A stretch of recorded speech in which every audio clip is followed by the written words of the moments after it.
안녕하세요, 청취자 여러분. 저는 40대 후반으로 향해 가는 몸도 마음도 건강한 아들을 하나 키우고 있는 주부입니다.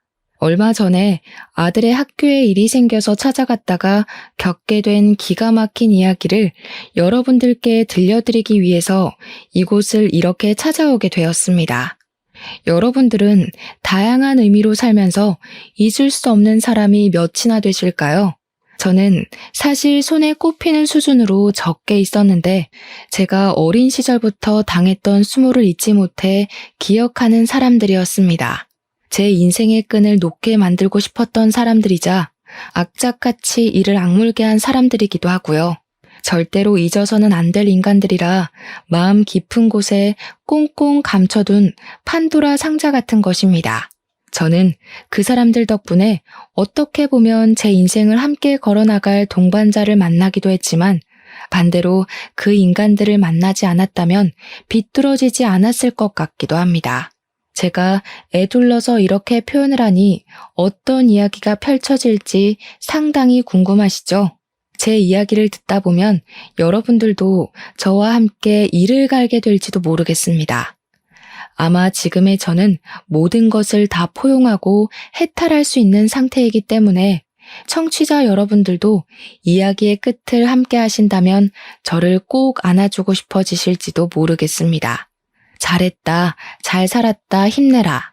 그런 상투적인 말도 저에게는 큰 응원이자 용기였기 때문에 청취자 여러분들 또한 저에게 따뜻한 말 한마디 부탁드리겠습니다.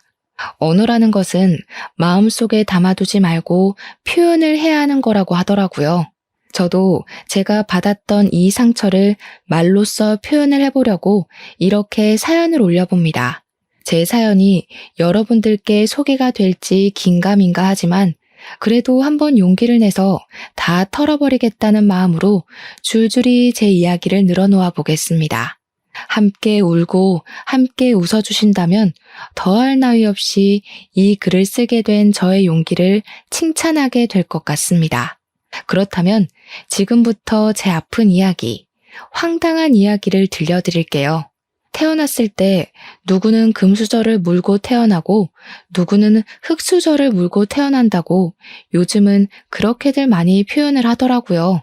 어디 아파트에 사냐, 부모님이 무슨 차를 끌고 다니냐, 나라에서 나오는 지원금을 받냐 안 받냐. 그런 걸로 어린 아이들조차도 너는 금수저다, 너는 흙수저다 한다면서요. 저는 그 이야기가 참 우습게 느껴집니다. 흙수저 또한 흙으로 빚은 수저 정도는 들고 태어난다는 이야기 아니겠습니까? 저는 그 흙수저조차도 가지고 태어나지 못한 이 세상에 태어나서는 안 될 취급을 받은 아주 불쌍하게 처절한 아이였습니다. 저희 어머니라고 부르고 싶지도 않은 그 여자는 미혼모의 몸으로 저를 임신해서 제가 뱃속에 들어있는 10개월 내내 저를 감추고 그 누구에게도 드러내지 않았습니다. 어머니께서는 저를 낳고 나서도 버릴지 말지 한참을 고민했던 사람인 것 마냥 멍하니 계셨다고 했습니다. 저를 병원에서 낳은 것도 아니었고 아직도 저는 제가 어디서 태어났는지 알 수가 없습니다. 길바닥인지 아니면 허름한 모텔인지 아무도 알려주지 않아서 알 수가 없었죠. 단지 제가 병원에서 태어나지 못했다는 것을 알고 있는 건 제가 이미 태어난 뒤에 구조가 되었다는 걸 어머니에게서 듣고 알고 있기 때문입니다. 어머니는 저를 버리려고 했고 그걸 알게 된 누군가의 신고로 저는 병원으로 이송이 되었고 어쩔 수 없이 보호자가 된 어머니께서 출생신고까지 할 수밖에 없었던 기구한 이야기인 것이죠. 어영부영 저를 떠맡게 된 어머니께서는 저를 챙겨주시다가도 인생의 회의감이 느껴지면 저에게 아무런 신경도 써주지 않았습니다. 아버지라는 사람은 어머니께서 저를 임신하자마자 책임지라고 할까봐 무서워서 어머니의 곁을 떠났다는 이야기만 들었습니다. 그러니까 제 아버지가 누군지 모르고 지냈죠. 가끔은 존재하지도 않은 아버지의 얼굴을 상상으로 그려내면서 그리워하기도 했었습니다. 어머니께서는 제가 말을 하고 배고픔을 입 밖으로 꺼내던 시기가 온 순간부터 저에게 관심을 딱 끊으셨었거든요. 집으로 불러오는 수많은 남자친구들 사이에서 저는 그분들이 가끔 가다가 사주시는 간식들을 기다리며 하루하루를 보내야만 했습니다. 한마디로 정서적으로 상당히 우울감을 가지고 있었고 소극적인 성격이었으며 어머니의 윽박이 무서워 말을 해도 될까 안 될까 고민만 수두룩한 어린 아이였던 것입니다. 거기다가 말을 알아들을 수 있는 시점이 된 이후부터 어머니께서는 어떤 일이 생겨도 항상 제 탓을 하셨기 때문에 저는 불안한 유년기를 스스로 헤쳐나가야만 하는 잡초 같은 아이였습니다. 어머니께서는 분풀이를 저에게 하셨고 남자친구들과 헤어지게 되면 그것 또한 제가 짐덩어리처럼 붙어있기 때문이라고 생각하셨습니다. 남자가 없으면 삶을 살지 못하는 것처럼 매번 어머니께서는 이 남자 저 남자에게 매달리고 차이고 그렇게 지내셨어요. 지금 생각해보면 어머니가 저를 낳았을 때의 나이가 고작 21살이었으니 그럴 만도 한가 싶습니다. 이해하려고 노력하는 건 아니지만 21살 나이가 얼마나 꽃 같고 아름답습니까? 다른 친구들은 한창 자기를 꾸미고 놀러 다니고 대학 생활을 즐길 때 우리 어머니께서는 방구석에서 제 기저귀를 갈고 있었을 테니 본인의 자존감도 많이 떨어졌을 테고요. 거기다가 남자로 인해 망해버린 인생이라 생각을 하셨으니 남자로 다시 인생을 펴야 한다고 생각할 법도 해서 제가 이 나이가 돼서야 그럴 수 있다는 생각이 드네요. 정서가 온전치 못하고 늘 불안감, 위기감에 시달렸던 저의 다른 사정 또한 좋지 못했습니다.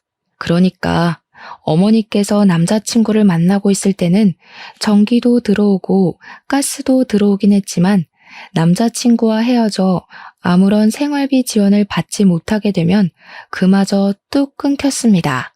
학교에 가려면 씻어야 하는데 전기도 들어오지 않고 난방이 되지 않으니 어두컴컴한 욕실에서 차가운 물로 머리를 감고 몸을 씻어야 했습니다.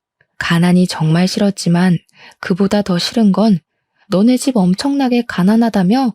하고 저를 조롱하는 친구들이었기에 매일같이 박박 씻었거든요. 저는 찬물에 온몸이 사시나무 떨리듯 떨렸어도 매일같이 씻고 학교에 등교했는데 그때마다 잠결에 눈도 제대로 뜨지 못한 어머니가 시끄럽다고 소리를 지르셨습니다. 매번 제 탓을 하며 가스가 끊긴 것도 전기가 나간 것도 다 저 때문에 이렇게 살게 된 것이라고 하셨습니다. 모든 이유에 저를 갖다 붙이셨어요. 저 때문에 결혼을 하지 못했고 그래서 어쩔 수 없이 이런 가난함을 겪으며 살아야 한다고 저만 없었더라면 어머니의 인생은 달라졌을 거라고 하셨습니다. 그 시대에는 부부가 이혼을 하는 경우도 지금처럼 많지 않았기 때문에 미혼모에게 달라붙는 시선이 엄청나게 나쁘던 시절이긴 했습니다. 여자가 처신을 어떻게 하고 다녔길래 남편도 없이 혼자 애를 키우냐고 손가락질을 하고 당연히 저와 놀지 말라는 학부모들이 늘어났습니다. 저는 아무런 잘못을 하지도 않았지만 늘 그들 사이에 미운 오리 새끼였습니다. 우리 어머니께서 제 밥이나 제대로 챙겨주셨겠습니까? 그랬다면 제 키가 이리 작을 수가 없지 않을까 하는 합리적 의심이 듭니다. 눈만 마주쳐도 욕을 하고 싶고 분풀이를 하고 싶어서 입을 달싹이던 우리 어머니는 당연히 제 식사도 제대로 챙겨주시지 않았습니다. 밥을 제때 먹지 못하고 먹어도 많이 먹질 못하니 저는 늘 저체중으로 힘들었고 기립성 저혈압이 와 앉았다 일어섰는데도 머리가 핑핑 돌아 쓰러지곤 했습니다. 학교에서 1년에 한 번 실시하는 체력장이라던가 혹은 건강검진의 날에도 늘 저체중이라 많이 먹어야 된다는 결과지를 받았고 빈혈과 저혈압이 있다고 병원에 내원 요망이라 적혀 있었습니다. 하지만 병원에 갈 돈이 없었기 때문에 저는 단 한 번도 그 결과지를 들고 병원에 찾아가 본 적이 없었습니다. 요즘은 무상교육이다, 무상급식이다 해서 밥도 주고 교육도 공짜로 시켜줬지만 예전에는 학교를 다닐 때 분기별로 등록금과 급식비를 지불해야 했었습니다. 중학교도 고등학교도 전부 말입니다. 저는 매번 그 명세서를 들고 집으로 돌아갈 때가 가장 가슴이 두근두근거렸습니다. 공부도 못하는 게 어차피 대학도 못 갈 것인데 뭐 한다고 그 돈을 내고 학교를 다니라는 소리를 매번 입버릇처럼 하셨기 때문에 진짜로 돈을 주지 않으실까 싶었던 것이죠. 그 돈이면 우리 어머니의 며칠간 생활비나 다름없었기에 저는 항상 분기가 되면 돈을 내야 한다는 것에 스트레스를 받고 있었습니다. 매번 돈을 밀리고 제대로 수납을 하지 않으니 교무실에 불려가서 인격 모독을 당해야만 했습니다. 그때는 촌지라는 것도 유행이었는데 뭐 돈 한 푼 없는 비렁뱅이에게 뭘 기대하겠습니까? 그러니 학교 선생님들도 저를 대부분 막대하셨죠. 하지만 중학생 때 유난히 저에게 친절하셨던 담임 선생님이 딱 한 분 계셨습니다. 그 선생님은 잊히지가 않습니다. 늘 등록금으로 힘들어하고 돈이 없어서 주눅이 들어있었던 저를 불쌍히 여기셔서 등록금을 대신 내주기도 하셨던 분이셨거든요. 저에게 학교를 그만두고 싶어도 중학교 졸업조차 못하면 사회에서 아무짝에도 쓸모없는 사람이 된다고 고등학교까지 꼭 졸업하라고 용기를 주셨습니다. 고등학교까지는 졸업을 해야 공장에 취직을 해도 할 거라면서요. 저는 그 말을 뼛속 깊이 새겼습니다. 학교에서 소풍을 가는 날에도 도시락 한 번을 싸준 적 없던 우리 어머니. 저는 김밥 한 줄을 살 돈조차 없어서 소풍에 가면 천덕꾸러기처럼 반 친구들의 김밥을 하나씩 얻어먹으며 배를 채웠습니다. 기분 좋게 김밥을 한두 개 나눠주는 친구가 있는 반면 저에게 거지라고 놀리며 김밥을 적선하듯 주는 친구도 있었습니다. 제가 가난하고 싶어서 가난한 게 아닌데 그런 취급을 받을 때면 정말 속상해서 속이 뜨거워지고 눈시울이 시큰거리곤 했었습니다. 우리 어머니는 늘 저에게 관심이 없었고 바깥으로 놀러 다니기 바빴으며 동네에서도 소문이 참 좋지 않은 문제가 많은 그런 여자였습니다. 하지만 어머니는 항상 제 탓을 하셨고 저는 그 말에 익숙해져 있었기에 정말로 어머니의 불행함은 모조리 나의 탓이구나, 내가 존재해서 그런 거구나 하며 지내게 되었습니다. 어머니께서는 제 존재를 부정하셨고 제가 중학생이 된 이후부터는 정말 저를 가족이라고 생각도 하지 않고 그렇게 지내셨습니다. 제가 17살이 되어서 고등학교에 입학을 했을 때 어머니께서 웬일로 저에게 같이 나가서 교복을 사자고 하셨습니다. 중학생 때도 학교 졸업하는 선배들이 물려주는 교복을 3년 내내 입고 지냈었기 때문에 새 교복을 사준다 하니 정말 날아갈 듯이 기뻤습니다. 어머니는 저에게 비싼 교복을 사주시면서 이제 고등학생이니까 앞가림 정도는 스스로 하라고 웃으며 말씀을 하셨고 저는 아무것도 모른 채 좋다고 고개를 끄덕였습니다. 그저 그때는 새 교복을 사게 되었다는 것, 그거 하나만으로도 너무 행복했기에 어머니의 말 속에 숨겨진 뜻이 무엇인지 전혀 눈치를 채지 못했습니다. 그렇게 새 학기를 기다리던 어느 날, 교복을 머리맡에 두고 깊은 잠이 들었는데 다음 날 눈을 떠보니 어머니께서 집에 계시지 않더라고요. 처음에는 그저 어머니께서 아침부터 볼 일이 있으셨나 보다 하고 말았습니다. 가끔 그렇게 일찌감치 사라지시는 날이 있었거든요.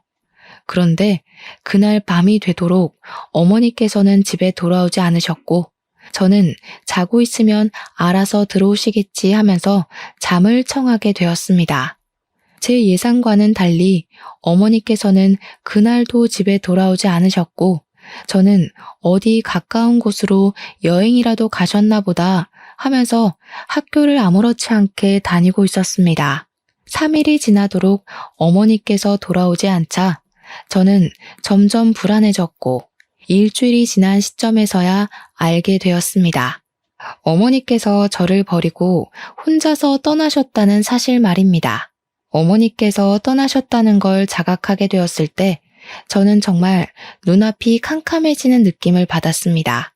그 전에도 돈이 부족한 생활을 하곤 했지만 정말 1원 한 장 제 손에 쥐어주지 않고 그렇게 떠나실 거라고는 상상도 해본 적이 없었으니까요. 경찰 앞을 정말 몇 번이나 왔다 갔다 했는지 모르겠습니다. 결국 용기를 내어 경찰서에 들어가 우리 어머니께서 가출을 하신 것 같다고 신고를 하게 되었습니다. 경찰들은 귀찮은 걸 떠안았다는 표정으로 저에게 다른 보호자분은 어디에 있냐고 물어보셨고 저는 아버지가 없었기에 다른 보호자는 없다고 이야기를 했습니다. 그 말이 끝나기 무섭게 경찰들의 표정이 바뀌더니 막 분주하게 이곳저곳 연락을 넣고 저에게 집에 같이 가보자고 말씀을 하셨습니다. 어머니와 제가 간신히 몸을 닐 만한 원룸으로 경찰들과 함께 걸어가고 있는데 대뜸 저에게 다른 보호자가 없으면 보호시설을 가야 하지 않겠냐고 이야기를 꺼내더군요. 경찰분들이 전화통화를 하던 곳은 제가 임시로 지낼 만한 보육원 같은 보호시설이었던 것이었습니다. 보호시설이 요즘은 시설도 좋고 전문적인 선생님들이 상주하고 계시지만 그때 당시에는 그렇지 못했습니다. 시설도 나빴지만 무엇보다 나쁜 원장이 참 많았고 아이들을 상대로 앵벌이를 시킨다던가 무급으로 노동을 시킨다던가 하는 일이 생각보다 꽤 많았습니다. 한마디로 지금보다 더 나쁘면 나빴지 좋을 상황은 아니라는 생각이 들어서 저는 보육시설에 가고 싶지 않다는 생각이 번쩍 들었습니다. 정말 너무너무 무서웠습니다. 어머니께서 혹시라도 나중에 제 생각이 난다면 저를 찾아오실 수도 있다고 생각을 했고 고아원은 죽기보다 가기 싫었습니다. 또 그 시설에 있는 아이들이 엇나간 아이들의 표본이라고 생각을 했거든요. 거기 가면 다 일진들만 수두룩하게 있을 것 같아서 도망치고 싶었습니다. 저는 결국 경찰들의 팔을 뿌리치고 엄마가 돌아오실 거예요 하고는 저희 집 반대 방향으로 뛰었습니다. 경찰들을 따돌린 후에서야 조심히 주위를 살피며 집으로 돌아왔고 오지 않을 걸 알면서도 어머니를 계속해서 기다렸습니다. 저는 어쩔 수 없이 혼자의 생활에 적응을 하게 되었고 새학기가 찾아와 고등학교에 입학을 하게 되었습니다. 학교가 신식 건물이라 그런지 급식이 나왔고 제가 저소득층으로 인정을 받았기 때문에 급식비를 지원받아서 밥을 공짜로 먹을 수 있게 되었습니다. 급식이 부실하긴 했지만 집에 있어봐야 내내 굶으니까 학교에서 주는 밥을 배불리 먹으려고 욕심을 부려 급식을 먹기도 했습니다. 저의 그런 모습을 보고 학교 선생님들도 동급생들도 저를 거지라고 놀리기 시작했고 자연스럽게 왕따가 되었지만 몇 년을 겪었던 일이기에 대수롭지 않게 생각했습니다. 점심을 배불리 먹을 수 있다는 것만으로도 학교 생활이 무척이나 즐거웠거든요. 어머니께서 집을 나간 뒤로는 정말 흰죽도 못 얻어먹는 신세가 되어 저녁은 항상 굶거나 수돗물로 배를 채워야만 했습니다. 동급생 여자애들은 저를 무시하기 시작했는데 그 중에 유독 민지라는 여자아이가 저를 그렇게 괴롭히고 못살게 굴었습니다. 여자아이들의 따돌림이라는 게 그냥 욕이나 하고 무시나 하고 그 정도로 가벼울 것 같다고 생각하시는 분들이 대부분일 텐데요. 아닙니다. 정말 무섭습니다. 특히 민지라는 친구는 그저 저를 괴롭히기 위해 존재하는 사람 같았다고나 할까요? 아니요. 사탄 같은 친구였습니다. 처음에는 그저 다른 일반적인 왕따나 장난처럼 교과서나 체육복을 숨겨놓고 골탕을 먹이는 가벼운 장난으로 시작을 했으나 강도는 점점 심해졌습니다. 그도 그럴 것이 제가 초등학생 때부터 쭉 왕따를 당해왔는데 고작 교과서와 체육복 따위로 크게 반응을 할 리가 없었으니까요. 저를 괴롭히는 무리들은 제가 반응하지 않자 점점 심하게 저를 괴롭히기 시작했고, 제 얼굴이 일그러지는 것을 보면서 상당히 기뻐했습니다. 더러운 쓰레기들을 모아서 제 책상 서랍 안에 넣어두기도 했고, 일부러 화장실에 들어가 있으면 천장과 칸막이 사이로 물을 뿌려대기도 했습니다. 몇 번의 물 세례를 받은 뒤 교실에 들어가지도 못하고 화장실에서 숨지겨 울고 있었는데, 선생님께서 수업에 들어오지 않았다고 공개적으로 저를 혼낸 일도 있었고요.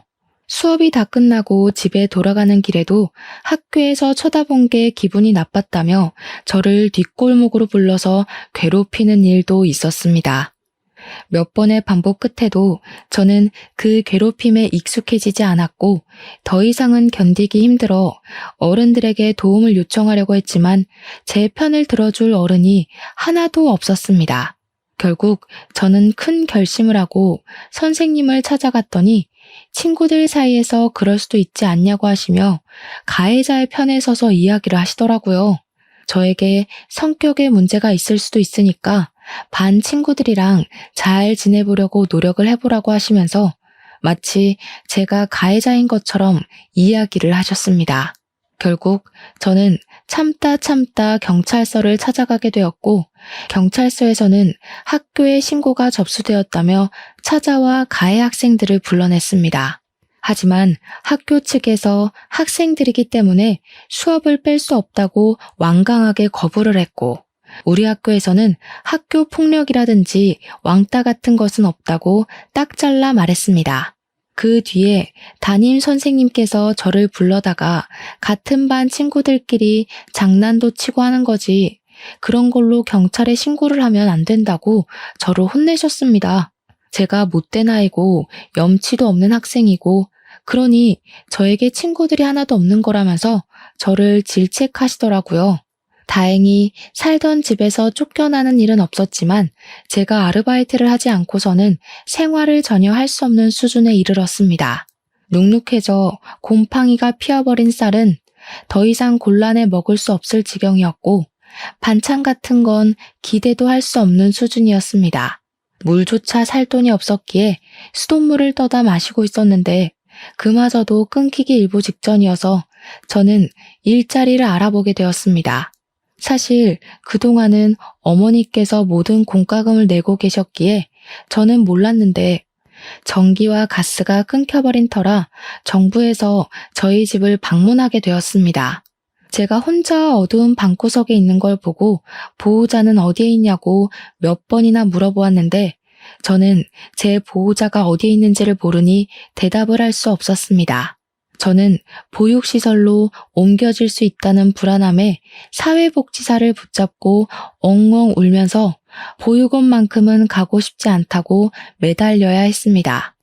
복지사는 저에게 보육시설이 나쁜 곳이 아니라고, 지금보다 훨씬 더 좋은 생활을 할 수 있을 거라며 저를 달랬지만 저는 극구 거부를 했습니다.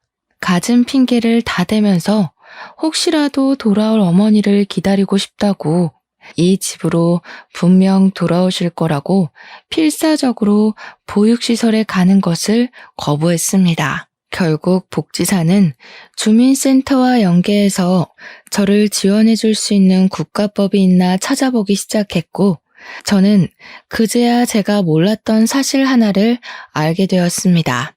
등본을 떼어보니 저와 어머니가 완벽하게 세대 분리가 되어 있더라고요.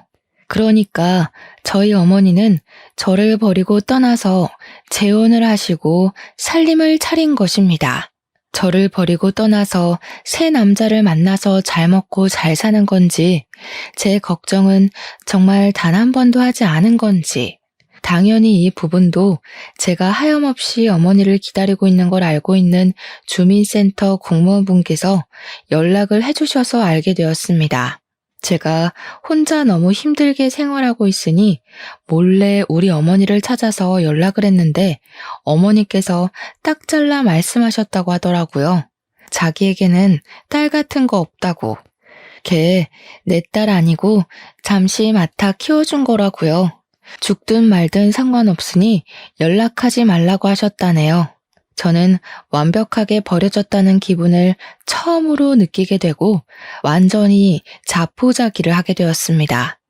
저는 학교 생활을 제대로 하지 못했기 때문에 늘 전교 꼴찌했고 그걸 알게 된 민지는 제 성적표를 반 친구들과 돌려보며 저를 조롱했습니다. 비렁뱅이 새끼가 공부까지 못하면 진짜 제대로 인생 망한 거 아니냐고 깔깔거리면서 친구들이랑 저를 놀려대는데 정말 부끄러웠습니다.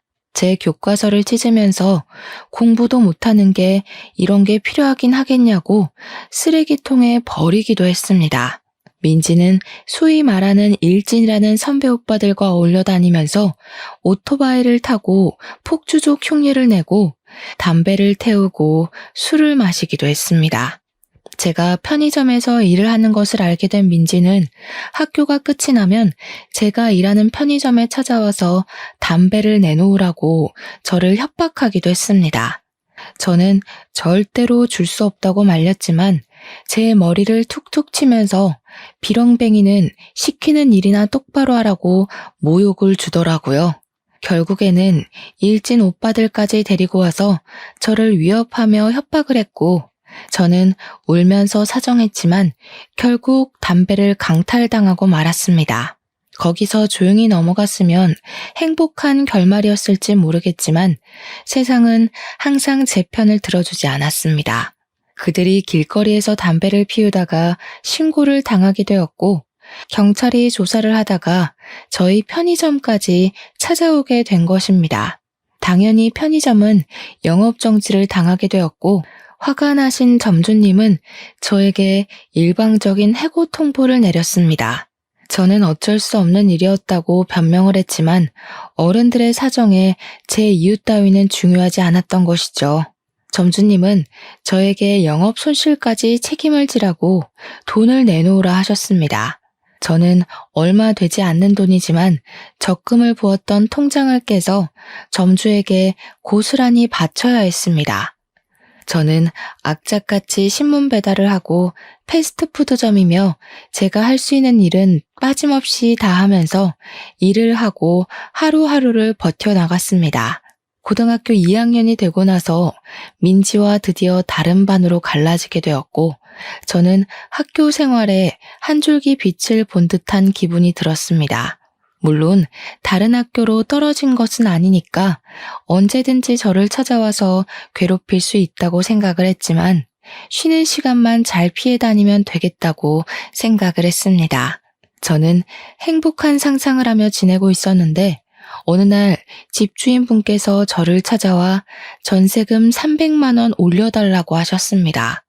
당장 300만 원이 어디에 있겠냐고 사정사정을 했지만 3개월밖에 시간을 더 주지 못한다고 돈이 없으면 지금이라도 집을 빼서 나가라고 하더라고요.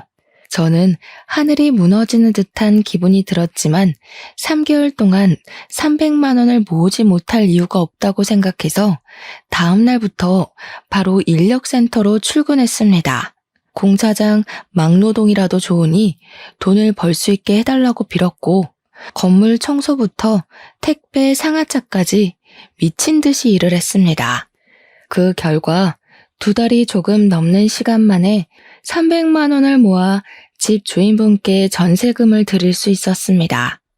그리고 학교에 등교를 하니 담임 선생님이 저를 교무실로 불러서 뺨을 세게 치시더라고요. 선생님께 맞았다는 생각에 귀가 멍해지고 눈앞에 별이 반짝하는 것 같았습니다. 제가 두 뺨을 감싸고 선생님을 보자 씩씩거리며 말씀을 하시더라고요. 학교가 장난이야? 네가 나오고 싶으면 나오고 안 나오고 싶으면 안 와도 되는 놀이터야? 어? 이 새끼가 아주 이렇게 난장판으로 학급 분위기 조성할 거면 자퇴를 해. 저는 정말 너무나도 속상했습니다. 다른 이유도 아니고 의식주를 해결하기 위해서 학교를 나오지 못한 것인데 저를 문제아 취급을 하니까요. 하지만 악몽은 거기서 끝나지 않았습니다. 제가 새로 구한 아르바이트가 2층에 있는 파스타 집이었는데 저녁밥도 해결할 수 있고 생각보다 월급도 짭짤해서 마음에 드는 일자리였습니다. 그런데 그 건물 3층에 주점이 들어와 있었거든요. 제가 파스타집에서 마감 아르바이트를 끝내고 집으로 돌아가는데 그걸 민진의 일당이 목격을 한 것이었습니다. 간판이 꺼진 파스타집에서 나온 거라 생각하지 않고 제가 주점에서 일을 했다고 생각을 한 건지 학교에 이상한 소문을 내기 시작한 것입니다. 당연히 학교는 뒤집어졌고 저는 파스타집에서 아르바이트를 한 것이라고 속상함을 토로했습니다. 하지만 제 말을 믿어주는 사람은 아무도 없었습니다. 저를 믿지 못한 담임 선생님은 파스타집까지 찾아오셨고 제가 실제로 그곳에서 아르바이트를 하고 있다는 걸 보고 나서야 믿어주셨죠. 이미 소문은 전교생들에게 다 퍼져 있었고 저는 일일이 그 친구들을 찾아가서 주점에서 일을 하는 게 아니라고 해명을 할 수가 없었습니다. 결국 학부모의 항의 전화가 걸려오고 학교에서는 저에게 학교의 이미지를 실추했다고 하며 자퇴를 권유했습니다. 저는 죽어도 졸업장을 받고 싶다고 했지만 그러면 강제 전학을 보내겠다고 했어요. 저는 결국 고등학교 2학년이 되어서 학교를 그만두고 말았습니다. 저는 희망을 잃지 않고 계속해서 일을 하며 쉼없이 버텨냈고 20살이 되었습니다.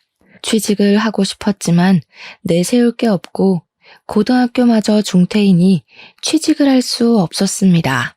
저는 아르바이트를 전전긍긍하며 난방 올 때도 찬기가 가시지 않는 반지하 단칸방에서의 삶을 벗어나지 못하고 있었습니다. 그러다가 모르는 번호로 전화가 걸려와 받게 되었는데 제 계좌가 범죄의 연루가 되어서 지급 정지 처분을 받게 되었다며 웬 검사라는 사람이 전화를 했더라고요. 그럼 저는 어떻게 하냐고 했더니 통장에 있는 돈을 검찰청에서 관리하고 있는 계좌로 이체를 하라고 시키는 게 아니겠습니까? 저는 너무 놀라기도 했고 제 돈이 불법 자금에 연루가 되었다고 하니 무섭기도 해서 그 검사가 시키는 대로 바로 이체를 했습니다.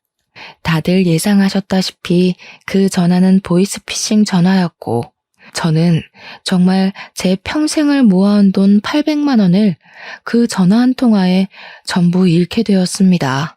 비어버린 제 통장 잔고를 확인했을 때 경찰서에 찾아가 울면서 제 돈 돌려달라고 외쳤으나 난감해하던 수사관님을 보았을 때 저는 정말 죽고 싶다는 생각 외에 아무런 생각도 들지 않았습니다.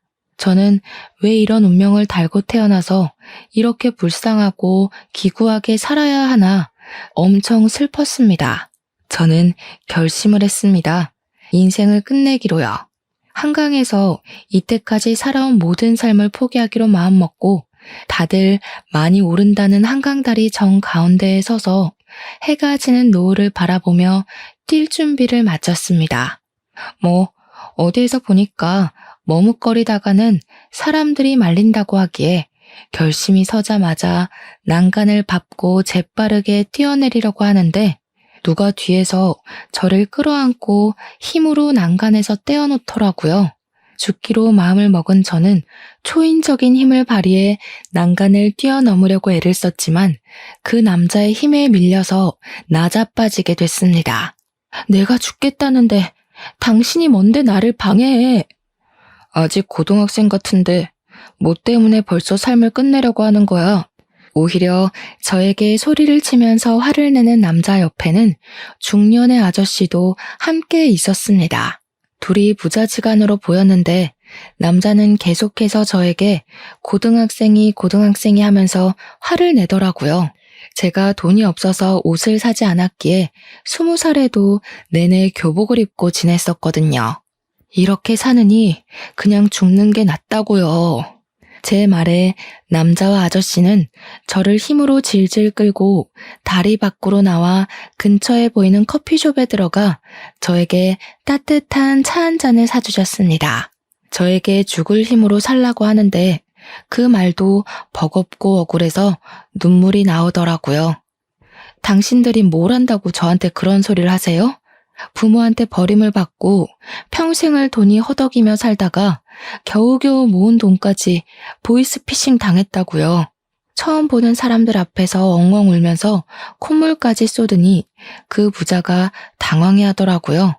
아저씨는 저에게 같이 어디 좀 가자 하시더니 밖에 세워둔 차에 올라타라고 했고, 저는 이게 납치 같은 건가 싶기도 했지만 어차피 죽을 목숨이었으니 상관없다 생각하고 차에 올라탔습니다.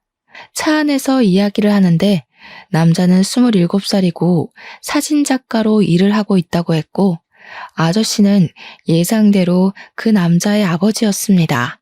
어디 가냐고 묻지도 않고 도착한 곳은 아저씨가 살고 있는 집이었는데, 저는 그곳에서 영문도 모르고 아저씨께서 내어주신 따뜻한 밥 한 끼를 얻어 먹었습니다.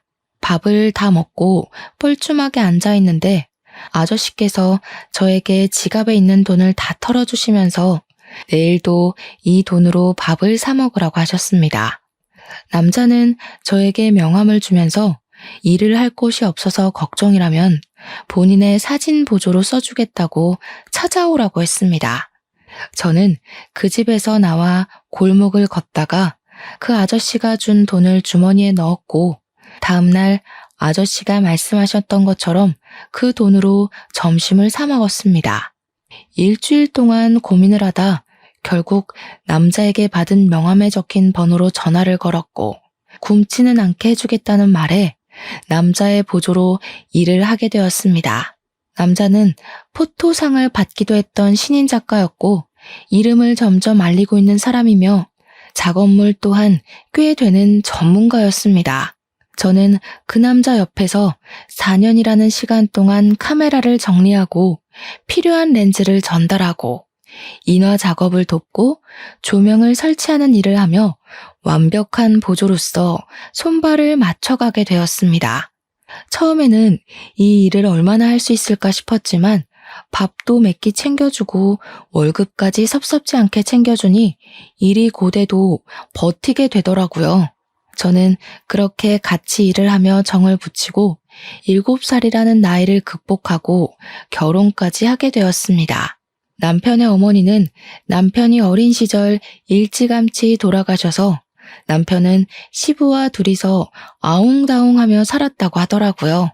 시부는 제가 어떤 유년 시절을 겪었는지, 어떤 마음으로 삶을 포기하려 했는지, 다시 용기를 내어 살게 되었는지 알고 계신 분이라 결혼을 반대하지 않으셨습니다. 저를 내내 옆에서 지켜봐 주셨기에 오히려 잘 됐다면서 저희의 결혼을 진심으로 축복해 주셨고, 저와 남편은 행복한 결혼식을 올리게 되었습니다. 과거가 저를 붙잡고 힘들게 하긴 했지만 결혼 이후에 많이 안정이 되었고, 제 상처를 극복하는데 남편이 참 많은 도움을 주었습니다. 저희는 촬영 일정이 들쑥날쑥했기에 딱히 집이 필요하다고 생각되지 않아 시부와 함께 합가해서 살고 있었습니다. 그러다가 정말 적당한 시기에 제가 임신을 하게 되었고 너무나도 소중한 우리 아들을 낳게 되었습니다. 아이를 키우는 동안 남편의 일을 돕진 못했지만 이 소중한 아이를 옆에서 내내 지켜볼 수 있다는 게 행복하고 즐거웠습니다. 우리 아들은 또래보다 잘 먹기도 하고 편식도 전혀 하지 않아서인지 키가 참 컸습니다. 제가 키가 작고 말라서 우리 아들도 작으면 어떡하지? 하고 고민했는데 남편이 기골이 장대해서 그런지 아들도 남편 따라 크더라고요. 또래보다 힘이 좋으니 솔직히 걱정이 되기도 했습니다. 시대가 변하면서 학교 폭력에 관한 법도 많이 늘었고 우리 아들이 다른 친구들을 괴롭히지 말라는 법도 없으니까요. 그래서 저는 어릴 때부터 우리 아들에게 아예 운동을 가르치기 시작했습니다.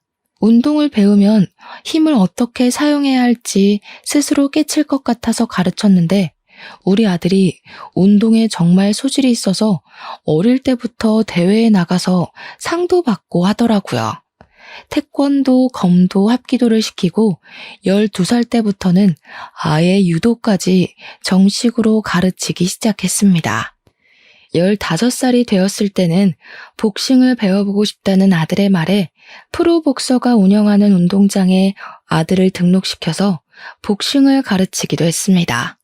무럭무럭 자란 우리 아들은 17살이 되어 고등학교에 진학을 하게 되었는데 생전 문제 한 번 일으킨 적 없었던 아들이 어느 날 큰 사건에 휘말리게 되었습니다. 집에서 시부와 함께 점심을 차려 먹고 쉬고 있는데 학교에서 전화가 걸려온 것이 아니겠습니까? 우리 아들이 폭력 사건에 휘말려서 지금 학교로 오셔야 할 것 같다는 담임 선생님의 전화였습니다. 놀래서 남편까지 호출해서 학교에 달려갔는데 알고 보니 우리 아들이 같은 반 일진 같은 친구가 약한 친구를 괴롭히고 있어서 하지 말라고 말리는 과정 중에 시비가 붙어 싸우게 된 것이었습니다.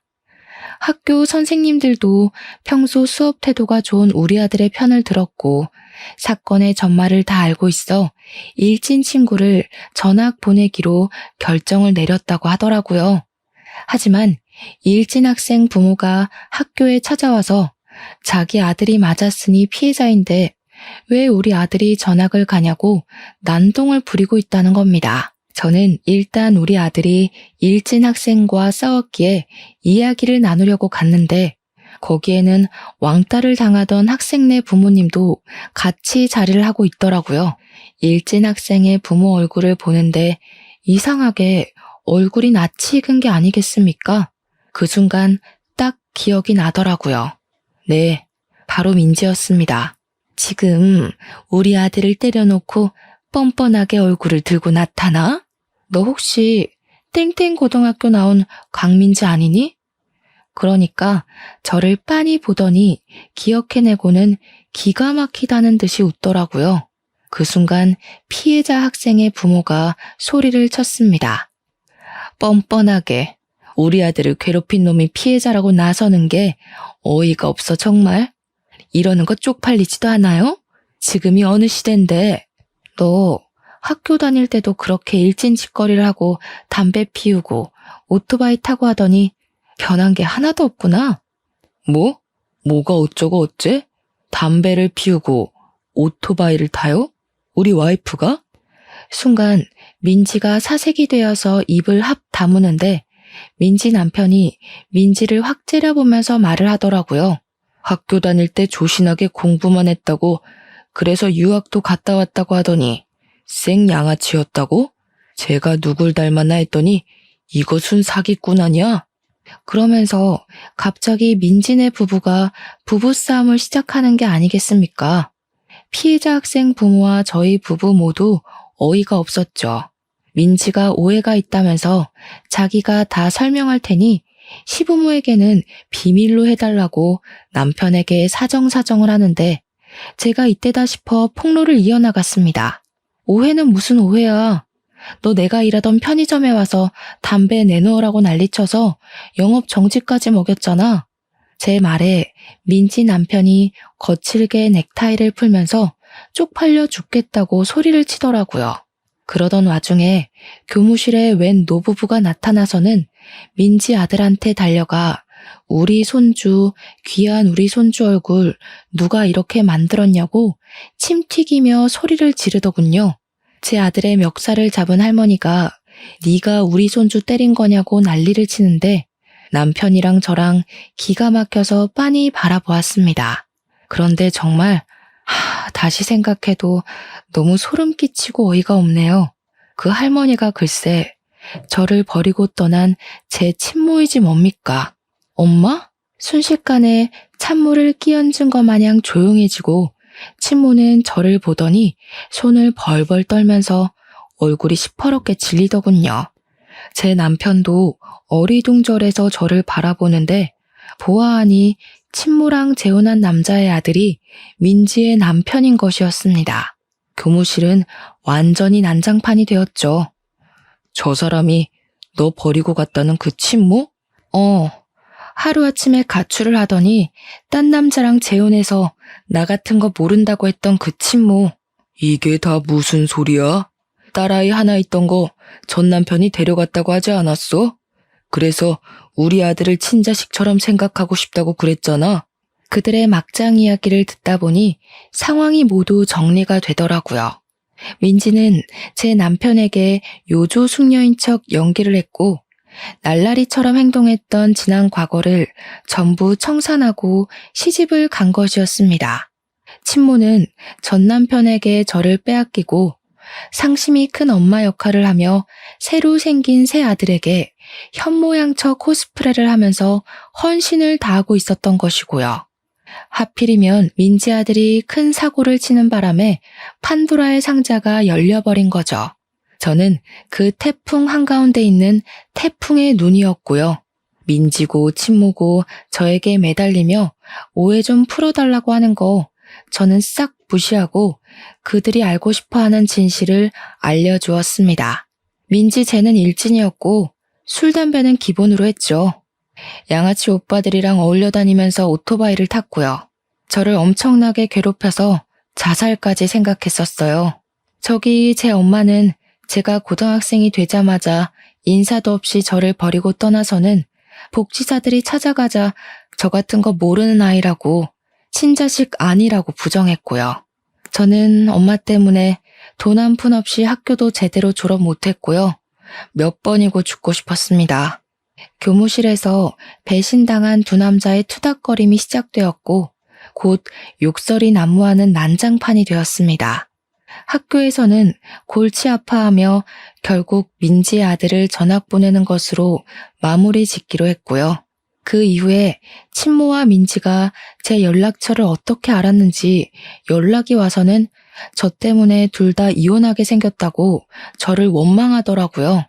그게 왜 저 때문이겠어요? 자기들이 과거에 못된 짓 한 만큼 벌 받는 거죠. 저는 그들에게 비웃음을 실컷 날려주며 차단을 걸어버렸습니다. 증거가 없어서 소송전을 펼치진 못했지만 그들도 똑같이 가정에 버림받고 멸시받게 되었으니 아주 쌤통이라 생각합니다. 저는 덕분에 속도 너무 시원하고요. 지금은 우리 아들, 우리 남편, 그리고 시부까지 함께 살면서 너무나도 행복하답니다. 여러분들은 제 사연 어떻게 들으셨나요? 정말로 시원하지 않나요? 여러분들도 속에 묵혀놓은 이야기가 있다면 다 꺼내어 말하는 건 어떨까요? 그럼 저처럼 속이 뻥 뚫리는 경험을 해볼 수 있을 거예요. 아무튼 제 이야기는 여기서 끝입니다. 들어주셔서 정말로 감사합니다.